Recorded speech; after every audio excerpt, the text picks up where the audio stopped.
মুফতি বানিয়েছে, না জানি কত রকমের ডিগ্রিধারী হয়েছি। কোন এই যোগ্যতা, যে যোগ্যতার আল্লাহ পাক আমাকে দিয়েছেন, আমার ভাই, এই যোগ্যতার ভিত্তিতেই 100 পুরা মাটির মালিক হয়ে গেছি। এই যোগ্যতার ভিত্তিতেই বড় বড় ইন্ডাস্ট্রি করে ফেললাম।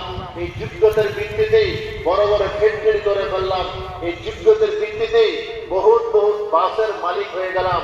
আল্লাহ দেওয়া এই যোগ্যতাটা আল্লাহ দিনের জন্য আমরা ভাই একটু সামান্য খরচ করি, আমার আপনার যোগ্যতার ভিত্তিতে হাজার হাজার মানুষ নামাজি হয়ে যাবে, হাজার হাজার মানুষ জাহান্নামের কাতার থেকে বাঁচিয়া জান্নাতে মুখী হয়ে যাবে, হাজার হাজার মানুষ মসজিদ ওয়ালা বনে যাবে।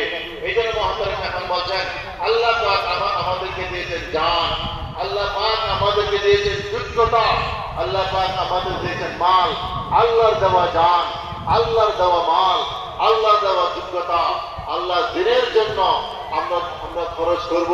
খরচ করিয়া যখন খরচ করব, তখন দিনের যখন লোকসান হবে, নামাজের লোকসান হবে, রোজার লোকসান হবে, বেপরদার লোকসান হবে, তখন আপনার দিলের আগুন জ্বলবে।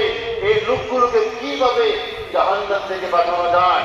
যখন দিনের জন্য জান মাল সময় খরচ করবো, আর মানুষ যখন বেলাইনে চলবে, তাদের উপরে তো আপনার গুনাহ আসবে, চোখে পানি বাইর হবে, ব্যথা হবে, দিল দরদ পয়দা হবে।